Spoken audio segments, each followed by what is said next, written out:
Okay, this is a reaction video. This is Girl Gone London. Why I feel more free in Britain than in America. Well, to each their own.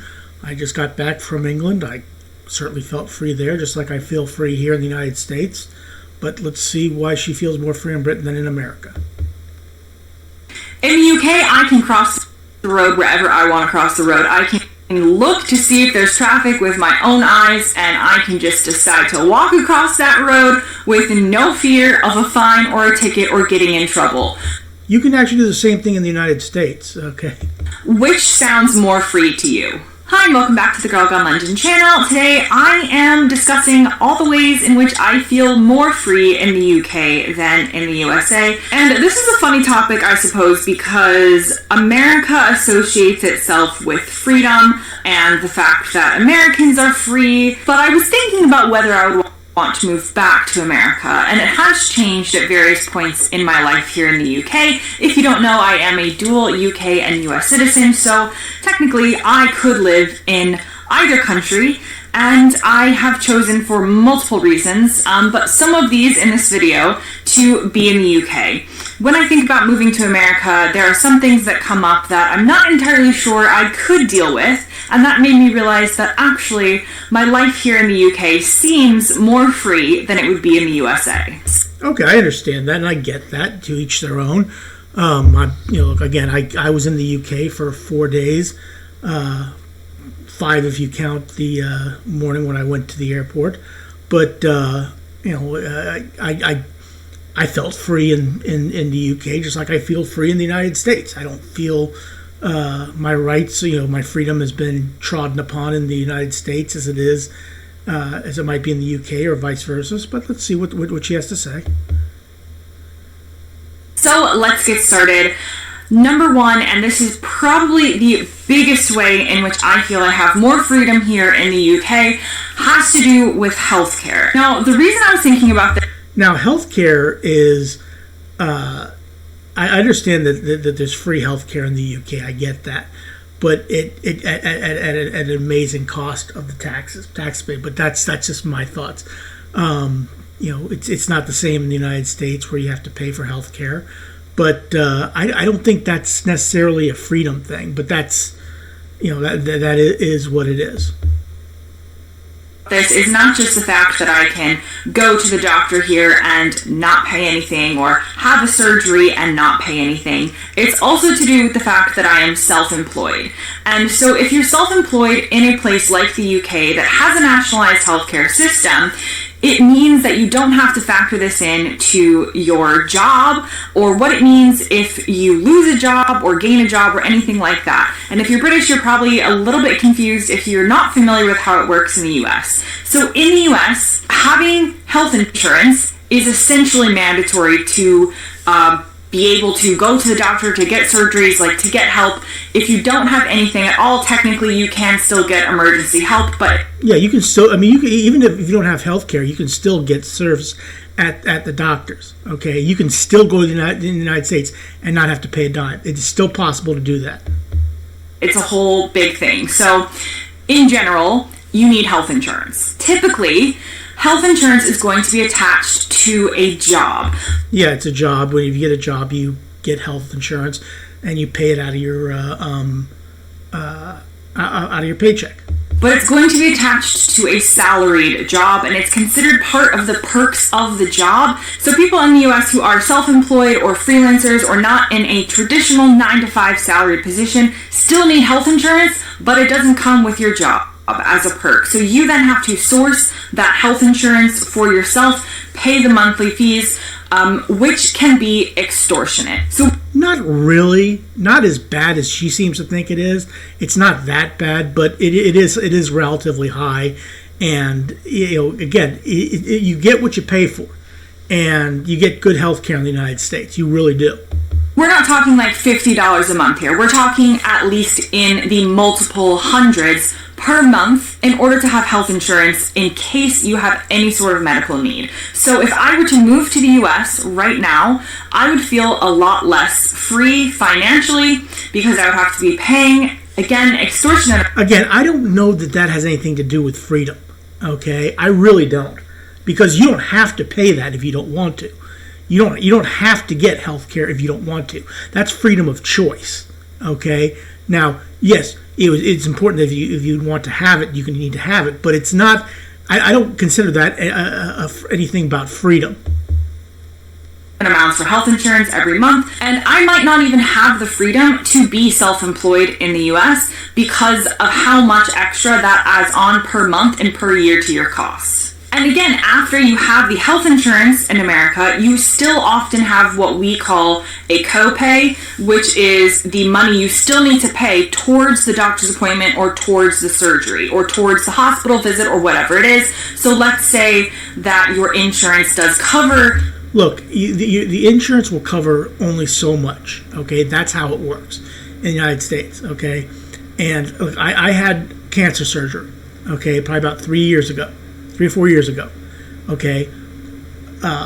It was $68,000 or something like that, and they covered like $65,000 of it, okay? So yeah, I had to pay the other $3,000 myself. Your doctor, you might still have a $50 copay, which means that you still need to pay out of pocket $50 every time you have a doctor's appointment. And yes, the insurance will. And how often does that happen, though? Okay, how often do you actually go to the doctor? Okay, I haven't been to the doctor since, and it's been about 4 years since that happened. Cover the rest, but you're still paying out of pocket. Here in the UK, if I have any sort of issue that I need to see a doctor for, I don't worry about budgeting for it. I'm just able to go.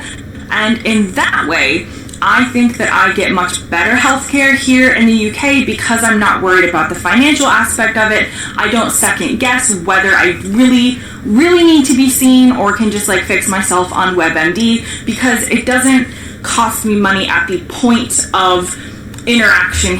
But again, that has nothing to do with freedom. Okay, that's a choice.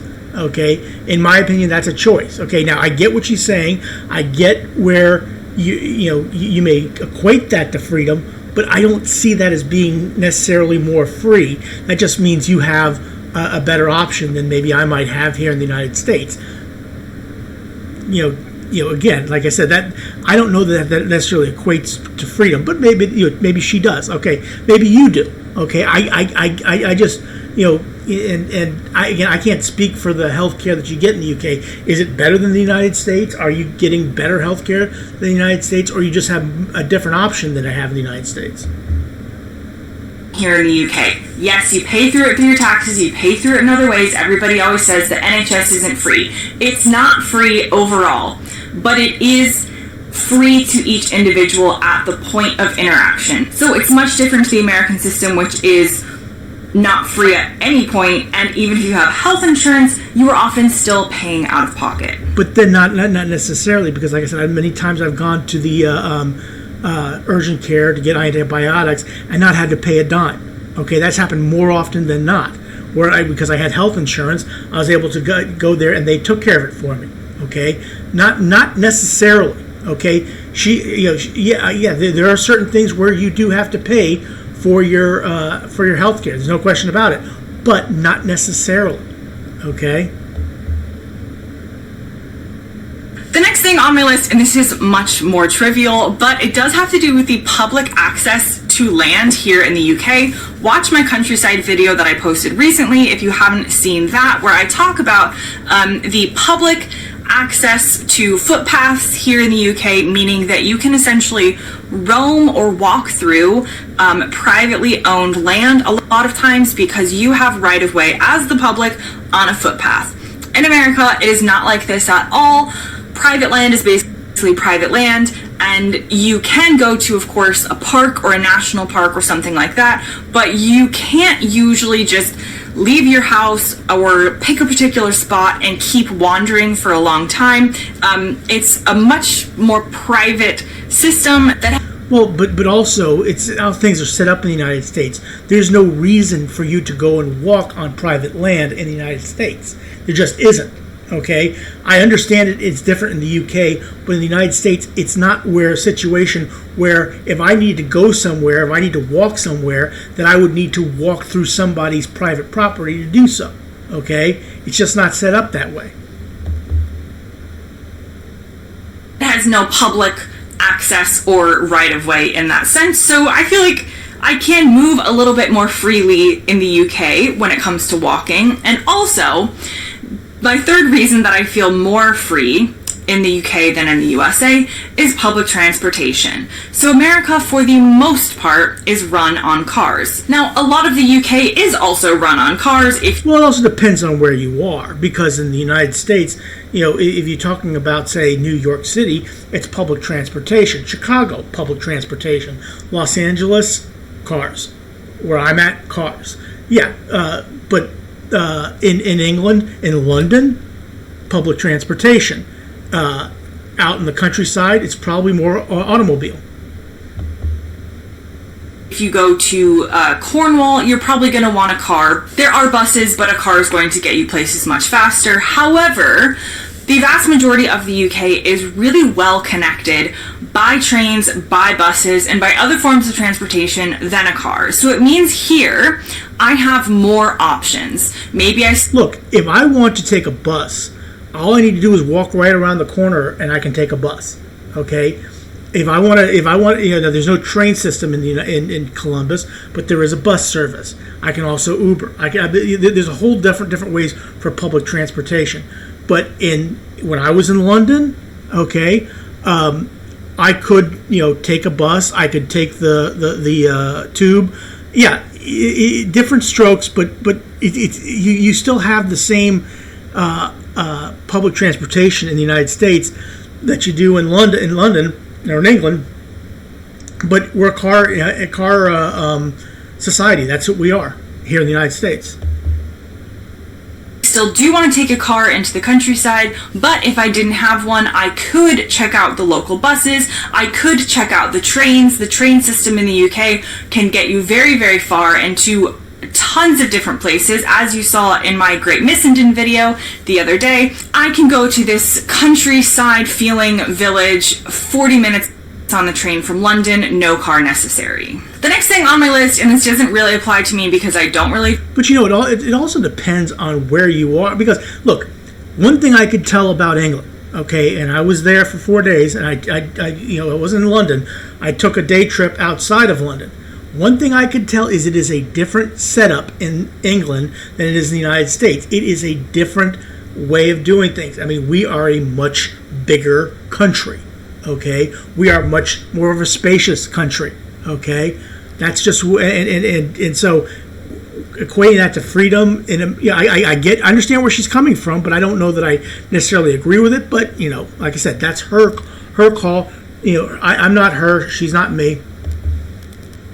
Drink, but if we're putting this list together for your average American versus British life, in the UK, the drinking age is 18, whereas in America, it is 21. So in that way, the UK seems more free and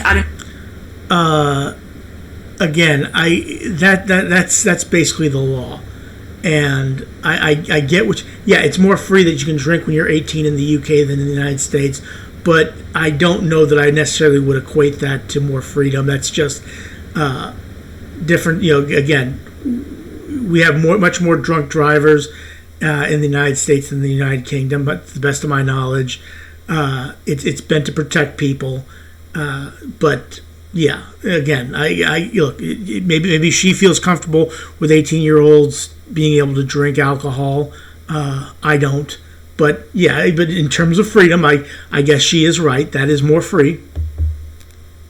An earlier age. The next thing on my list, again, has to do with my employment. And this really, as I've mentioned, is what has gotten me thinking about this subject.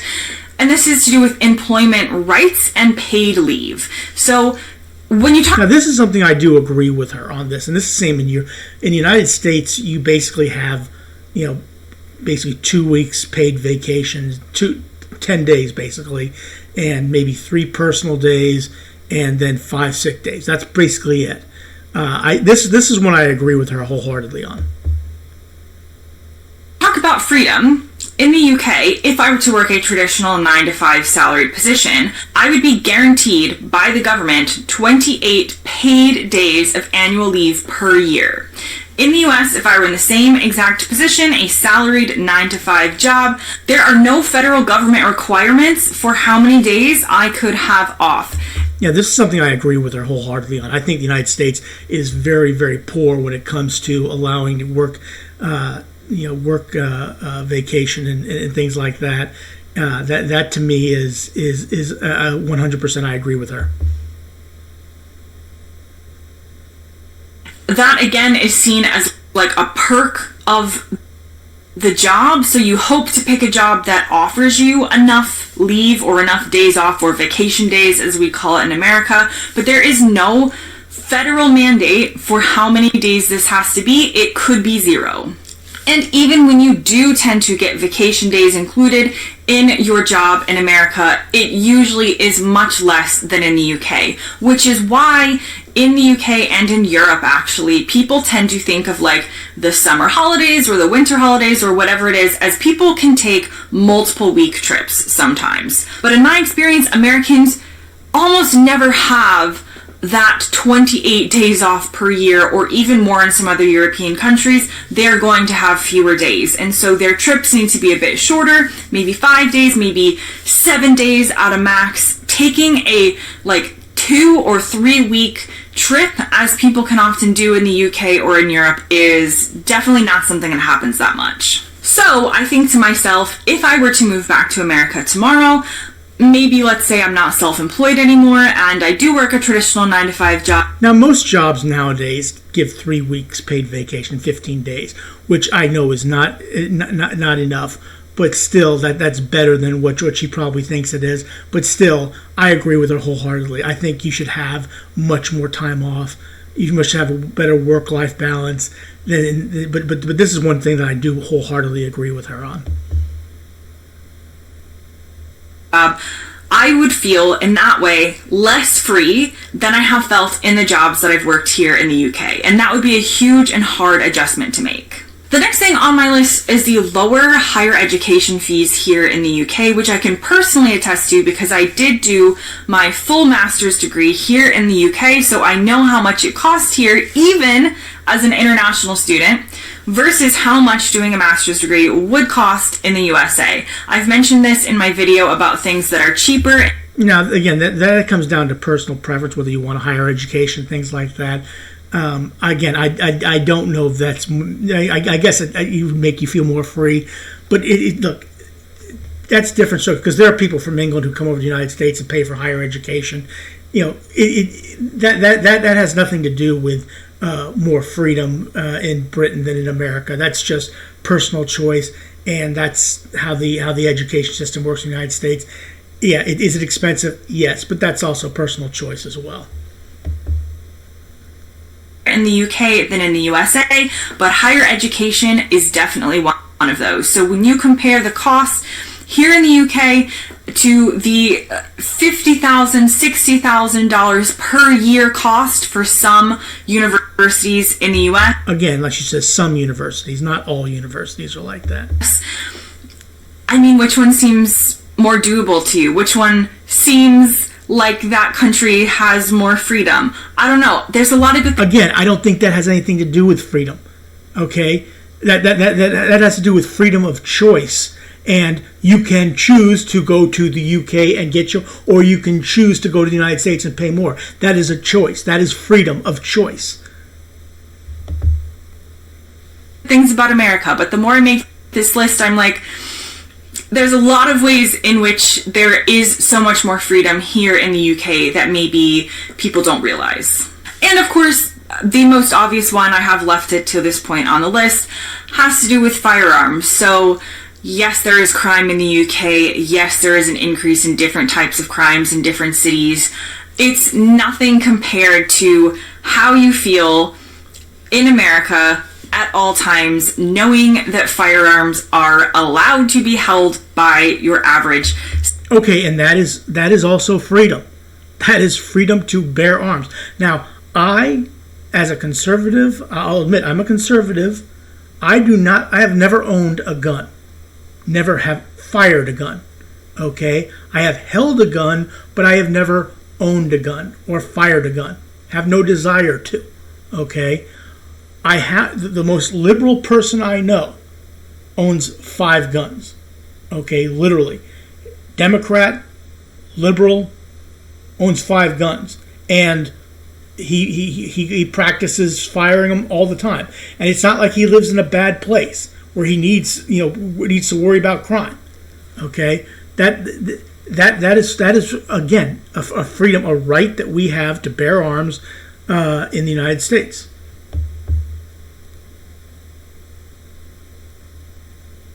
Citizen, and what I will say is that when you live in America for long periods of time or you grow up there, this is a fact of life you have to get used to. So do you necessarily go around fearing this all of the time? Not necessarily, because you do have to become kind of immune to that fear in order to live your life. But now that I've lived in the UK and I can go to the movie theater, I can go to the mall, I can go to a restaurant without fearing some sort of I can go to a restaurant, a movie theater, or any place like that without fearing guns myself. Okay, there's a movie theater which is down the road from me. Okay, I do not go there in fear of being a gun pulled on me. There are restaurants around me. I do not go there with fear of gun being pulled upon me.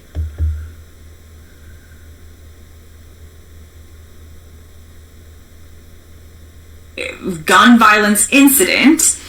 When I go back to the US now, I am very aware. So if I go to like a crowded movie theater or a crowded mall, I do look around and I think of what could potentially happen.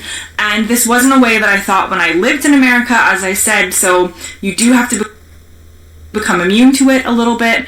But now that I've experienced a place where that fear is not always present, it doesn't make sense to me to go back to that fear, and it doesn't make me feel more free to think of a life in America where I would have to be, or feel like I would have to second guess the places I would go and how crowded they are and who might have access to them. No, to be honest with you, you know the places you can go to where you can avoid gun violence in the United States. It's very, very simple, and it's not that difficult to find.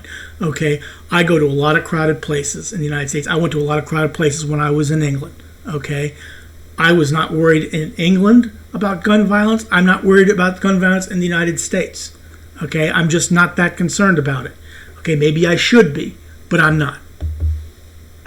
And to counter that, another trivial one is jaywalking. So now, she just mentioned that early on in the video. In the UK, yeah, you can cross the street wherever you want to. I get that. Well, you can do that in the United States. No cop is going to give you a ticket for jaywalking. That's, if it's happened, it happens very, very, very, very rarely. Oh, in America, there are lots of laws in different states that you cannot simply cross the road wherever you would like to cross the road. By law, you have to cross the road at a dedicated crossing. And in the UK, they recommend that you probably do that, because that's probably... Look, when I was in the UK, when I had to cross the street when I went to the tube, I didn't just cross it, just picked a spot and start. I went to a place where there were people waiting, and then I crossed it. That's how I did it. And if you don't, you could run the risk of getting yourself a ticket or some sort of fine. You're likely not going to be put in jail for jaywalking, but it's still something that is codified as not legal. So again, you're looking at some sort of punishment, or at least a slap on the wrist from a police officer. In the UK, I can cross the road wherever I want to cross the road. I can look to see if there's traffic with my own eyes, and I can just decide to walk across that road with no fear of a fine or a ticket or getting in trouble. And again, like in the United States, you can do the same thing. I see people do it all the time, okay? And nobody gets a ticket. Nobody gets stopped by a police officer for it. It very, very, very, very, very rarely happens, if at all. Now, granted, it could happen, but it's not something I sit there and worry about. Which sounds more free to you? And finally, the last thing on my list, and this is an interesting one. We might do a religion in the UK versus the USA video at some point in time, but it's a little bit of a nuanced topic, because we'll take England as an example. England has an official religion, the Church of England. America doesn't have an official religion. However, Americans tend to be more religious. So again, there's layers to this topic. However, when it comes to people in power, in the UK, I feel like there is much more of a freedom of becoming somebody in power, whether that's at a more local level or a national level, regardless of your religion. The current leader of the Labour Party who are in power is an atheist. Rishi Sunak is a Hindu. It doesn't necessarily play into people's minds what somebody's personal, private religious beliefs are when it comes to their ability to lead. You might have problems with people based on a number of other reasons, but typically religion, again, is seen as private, and in some ways that gives more freedom for people of all different religions to achieve lots of different things and hold. Okay, I don't understand what she's getting at here, because in the United States, nobody, we are more religious, maybe a little bit more, but I don't know that it's ever really hurt anybody in getting into power of what religion they are. Okay, it really doesn't make that much of a difference in the United States. Maybe she sees it differently than I do, but I don't think it makes a hell of beans what religion you are in the United States and what position of power that you are in. Hold this position of power. In America, it can tend to be more difficult for someone to be in a position of power without being part of the majority religion. Not necessarily, okay? Again, we have Rashida Tlaib, who's in Congress, okay? Ilhan Omar. Those are two, I think they're Muslim, and they're in Congress, okay? So I mean, I don't see it that being that way in different being in the UK and the United States, which is Christianity. So it doesn't always come into play. I'm not saying that it's never. It doesn't. It very rarely comes into play. Happens. People do have different religious beliefs and have held office, but people do think about it more. They do question it more. And there has currently been no president that has declared themselves as an atheist or not having a religion. And to me, that would seem like something that would not be possible right now in America. I disagree. It doesn't. Look, I understand where she's coming from, why she feels more free in Britain than in America. Fine, understood. But again, a lot of these things that she's talking about are not really freedoms. Those are freedoms of choice, and again, because they may be better in Britain than they are in the United States. Again, like I said, I don't want to get people ticked off at me. I don't want people to, all of a sudden people say, well, what the hell is this guy talking about? Why is this guy? Because I just see it a little bit differently. But okay. Like I said, please click like, share, and subscribe for Girl Gone London, as well as for me. I would appreciate it. Hopefully I didn't tick anybody off with this video, but please click like, share, and subscribe. I would appreciate it. Have a good rest of your day. Thanks for watching.